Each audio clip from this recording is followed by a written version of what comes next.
Hope you're doing well. My name is Fraser Simons. This is my channel Springboard Thought. I talk about books. I have tabletop role playing, actual plays where I'm playing the games, and soon hopefully I'll have some videos on reviews and actual game design and things like that.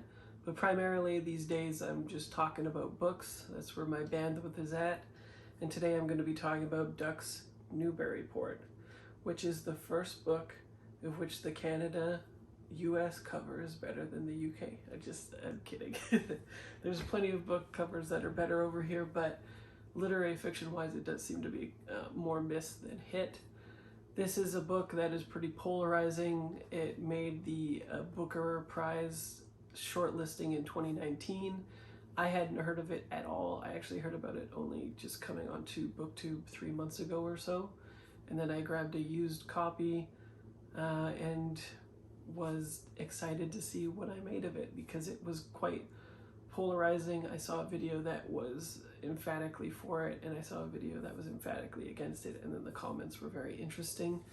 And I always think it's really fun to read polarizing books to see where you land on it and to sort of hone in on what you want out of a book, what you like out of a book, and see experience just other structurally different books. And this is definitely structurally different. This is Virginia Woolf dialed up to 20 out of 10 basically. It's a stream of consciousness monologue-ish thing that is one sentence that is run on, that rarely has periods, and occasionally we are broken up with a mountain lion story that is actually seems quite like it would be a throwaway thing or maybe a breather just for the audience to be taking in, but actually I found it quite nice. It served those purposes as well, but the actual narrative ended up being quite pertinent and interesting. This book doesn't have a plot per se, so if you are emphatically, I need a plot and I need to see the actual structure of it happening, this won't be for you. There is definitely the contours of a plot happening somewhat, but they're not very well defined as you would expect, because a person who is living out their life and you reading their entire stream of consciousness isn't going to be aware of those things and sort of demarking them as you would expect. But there is still lots of craft work in this. The sentences are often really poignant and really affecting. There's some fantastic sentence by sentence stuff happening. I would say paragraph to paragraph, but I think what I would be considering the paragraph parts would be the very short sort of interludes. That would be the mountain lion things. Which contrasts the narrative quite a bit. It's just like a typical short declarative sentences, sort of Hemingway-esque narrative stuff, and I found that to be quite well written as well.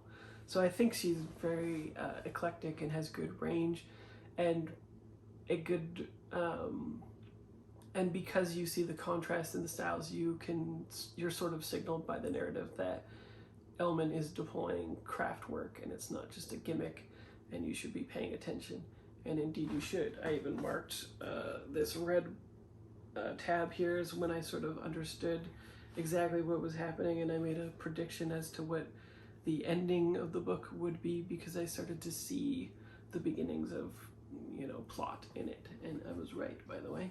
I'm smart. The thing that I look for the most in character work is being able to understand them. I don't have to like them, but whatever is happening in the fiction and how they are moving the plot and pushing and pulling on the narrative structure, I need to understand them. And the feat that this book accomplishes right away off the bat by having the stream of consciousness that is so, it's obviously different than my own life as a cis-het white man in Canada in a rural area, but it's so granular and detailed that you're able to connect with her right away. And indeed, these thoughts sort of read in a different way, exactly like what being online is like. The free associations, the weird things that you see, the eclecticness of just all of the different interests that you're following, perhaps, or the people that you follow having their interests being put on your feed. It's like an inundation. It's something that scientists are worried about because it's altering our brain and giving us anxiety and signaling different parts of our mind that are not supposed to be active in certain conversations online or discussions. It's so it's tapping into that specific moment. It's very good at painting the picture of America, at least as I understand it. It's very Americana and quintessential in the character, but also in the way that the character thinks about America. And then it starts to get subversive with those things. So the housewife is a trope, basically, that we can think of. Anyone basically can think of. I'm up here in Canada, and when I think of a housewife, I think of like 50s America with like a woman bringing a pie out of the oven with like that very cartoonish sheer and glint to her eyes and to the actual like artwork itself, right? It summons the idea of the nuclear family. It summons the idea of like also the Cold War for me, but I don't think that's it. It's pertinent to the actual stream of consciousness that's happening, but I think it's probably not as a reflective of Americana as much. But basically, it's very smart to evoke this image of the obedient, nice housewife to summon all of these different notions that you think you know the character right away, and then have the actual stuff play out. And that's how it's subversive in that way. So she's a feminist, and she misses her mother. She's battled cancer. She has 4 kids. She's got a side hustle that's keeping the family afloat. She's worried about not knowing her children. She's watching a whole bunch of movies during the daytime. She sings songs in her head. She's recalling different passages of literature that really speak to her. There's a constant flow of memories that also come into the fore as they're associated with different things. When she thinks about ducks, for instance, she thinks about her mother in a very specific incident that had very like diametrically opposed emotions like joy and intense fear, and so that memory is very much tinged with both of those things when she thinks about her mother, who she misses very much. And she thinks about her first marriage and her second marriage, and she thinks, or her current marriage, I should say, not just her second marriage. And so you really get to know her almost instantly, and you get the entire shape of her life, where she is filling in all these things. So even the trivialities, you get the sense that Ellmann has placed them for very specific effect, and those notions become more fully fleshed throughout it, just as you start to understand our housewife very much as well. I think it's impossible not to empathize with the character, even when she fails at being funny, when she succeeds at being funny, when she makes the associations that you would as well. You feel like very seen, basically. And even with her not being truly capital O online with the portal, she still feels like she represents like the palpable sort of tension that living in these times do, where we're constantly afraid of the next story from the media, and COVID breaking out, the next nuclear war could happen at any time, all of these different things, but even more predominantly when Trump was happening, because he was always trying to say that he would just go to war with North Korea at any given time, or whatever other country. He was very anxiety inducing.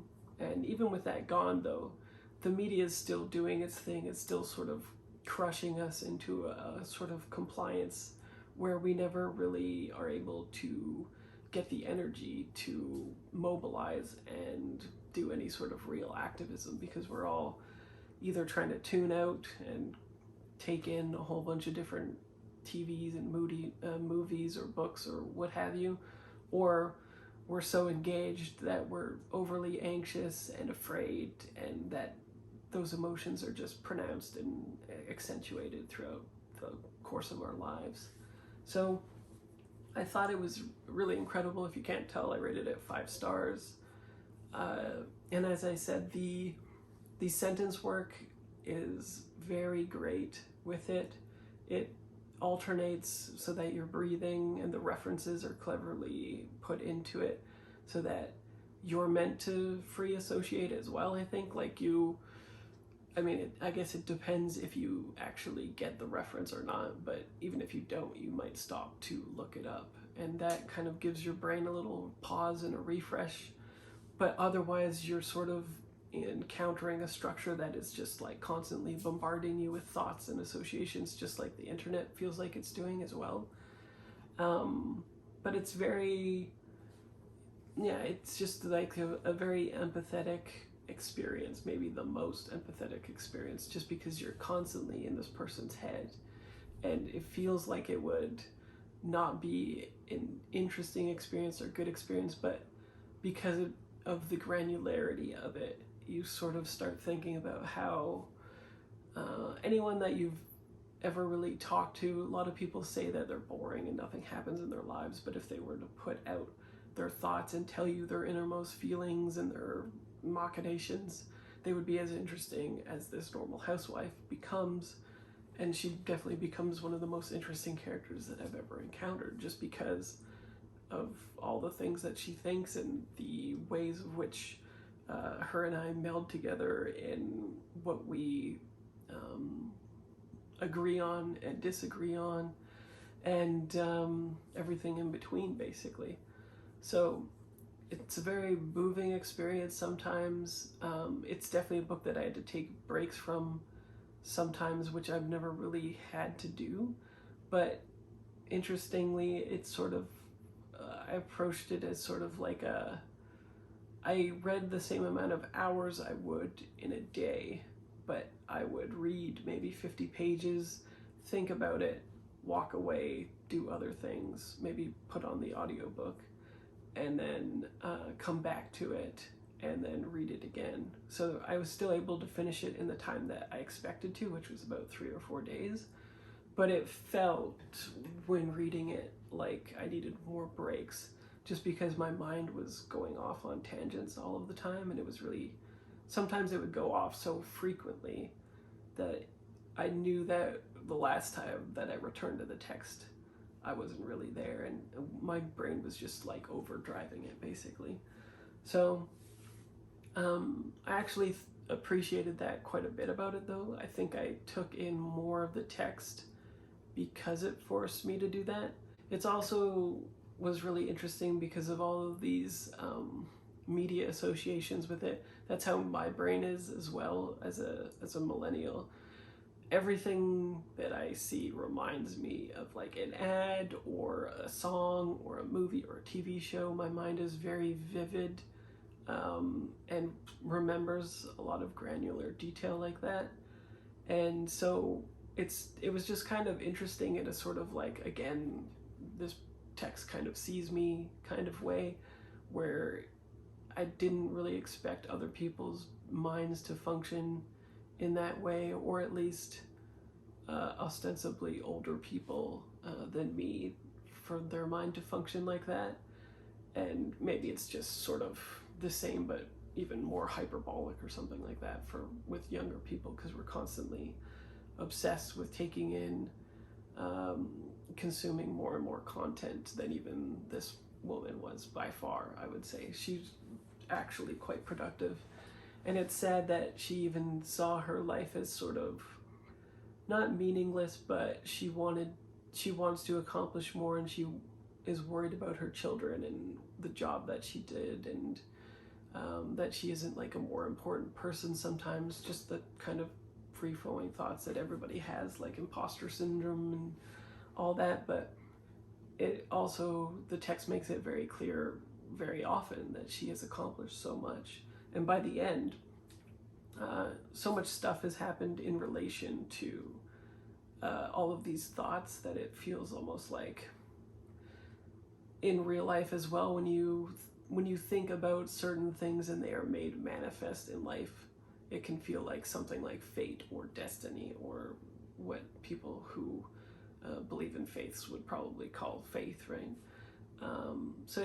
It just has so much to communicate on a lot of different levels. And I think even if I were to read it just for the pleasure of consuming its structure, I would have been satisfied. But the themes running through it were incredibly interesting, just for the fact that it would have been worthwhile to encompass or encapsulate, as I said, that moment in time would be fascinating. And as I finished it, I also asked myself, this was great and obviously 5 stars and I loved it, but would I read another one? And I think absolutely I would.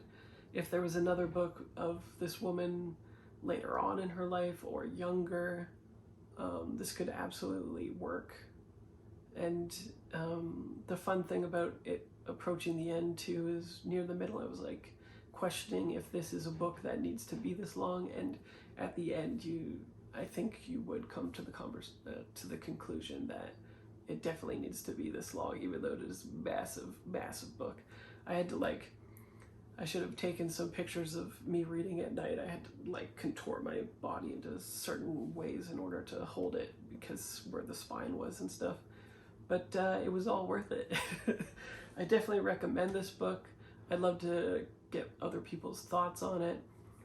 And not to give away any spoilers, but this red tab, if you're wondering where it is, it's the first time that she mentioned Shane. And I have a theory about Shane that has proven very, very true with every piece of literature, movie, TV show that mentions that film where a further event, as it works in foreshadowing, always happens, and in this one it does as well. So I think that's a little general intellect moment that is fun as well. Anyway, I've got on about this far enough, but leave your comments and I'd love to talk about it. As I said, whatever you thought about it, if you liked it or disliked it, I'd love to know why, and I will see you next video.